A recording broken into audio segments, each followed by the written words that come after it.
This is an 8x10 shadow box frame. I have some paper. They just have so many good designs in here. This is for sure the one. Rip it out. This kind of looks like concrete to me, which is why I picked it. Once you pick your 2 pieces of paper, place one down, and then I'm placing the back of the frame right down like this and tracing with a pencil right around it. That'll make it so that when we cut this out, it fits perfect. Now grab your hot glue gun, and I'm hot gluing the back of the frame like that, and now placing that piece of paper right on top and pressing in. Love it. Now measure this inside lip. Now for the concrete paper, cut a strip, and we are hot gluing the inside of the frame and placing that strip down just like that. I have some antique frames, and I printed out a bunch of photos of both my dog and my family members' dogs and pets. There's one cat. Cut these out. I was able to get all 9 of these for 99 cents, and then just hot glue them and press those antique frames right into the photo just like that. It's so easy to do this. I'm sorry, but how cute. This is my god dog Ringo and my nephew Bob. I like to lay these down and decide where I'm going to place all of these ahead of time. I think that makes this so much easier.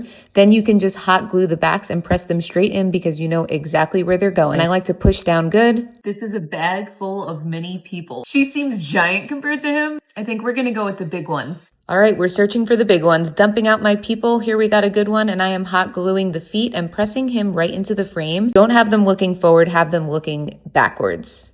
She just looks like a spectator. We're almost done. These are some little tiny spotlights. I had no idea they even made spotlights this tiny, but they do. Get some glue dots. I'm peeling my glue dots and adding that right to the back of each spotlight, and I'm setting up 3 for this. Press them into the top of the frame just like this. You can see how I'm doing that. All right, these are all in here perfect now. Check these out. And now put these together again. Make sure it fits right back in.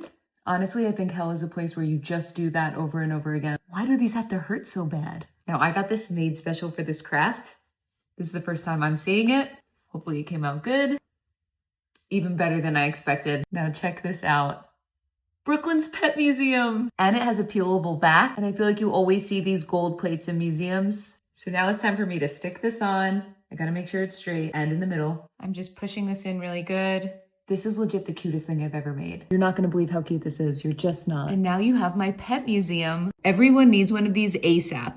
I just love how they actually look like spectators just checking out my pets and all of my family's pets. This is my new favorite piece of decor. The gallery lights really took this over the line for me. And one final thing, I think we need to normalize showcasing our friends and family's pets in our home as well. We showcase their kids. Why are we not showcasing their other kids? Like I have pictures of my nieces everywhere. Why don't I have pictures of my dog nieces everywhere? I want to see them too. So yeah, this was a combo of both my dog and OPP, other people's pets that I love dearly and I want to see in my house. But you can also decide to do this with just your pets. This right here was the star of the show. I'm obsessed with this craft.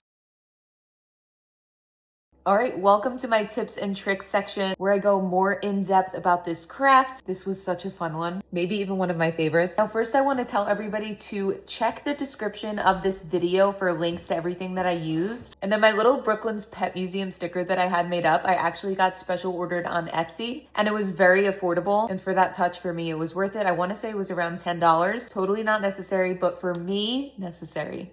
I just feel like it needs it. Now, something you can do that I didn't do, you don't have to use the hot glue gun. You can definitely use a Gorilla Glue for this, just any kind of super glue. And that will actually let the paper lay a little bit more flat. But that's like if we're being picky here. And then I also staged my little people before I glued them down. So I did know where I was gonna place each one. Sometimes I feel like choosing in the moment and committing, you're not always happy with the result. So definitely try that. Connected to that, and this might be the most important tip I'm gonna give you here, is that you wanna keep in mind what size people that you are going to be using. You wanna keep that in mind when you are gluing down the frames. Also, just for realistic points, when you go to a museum, you don't usually see art very close to the floor. So that's something to keep in mind too.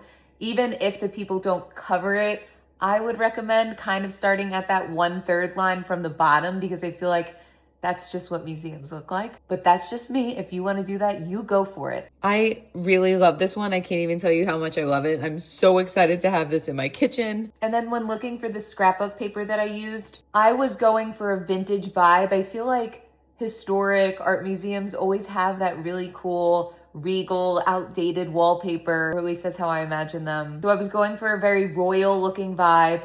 I got mine from Michael's and they have a great selection there. I did go to Walmart first and they also have a good paper section now, but I feel like they didn't have that vintagey vibe that I was looking for. So if you like what I did, try Michael's. Overall, this is super easy and in my opinion, just amazing. It makes such a good gift also. Thank you so much to all of you for watching my YouTube videos. You have no idea how much it means. I love doing this for you all. If you want to learn more about the products that I use, the projects that I'm working on, you can go to heybrooklynb.com and I have a free newsletter there that you can sign up for and stay up to date with everything I'm doing. And I also have a DIY membership club where I will send you the links, the full written instructions, more tips and tricks, everything you'll need every single week. So my new videos that come out, those go out at the end of the week in a newsletter with everything you need to recreate it. Hope you all love my pet museum. Until next time.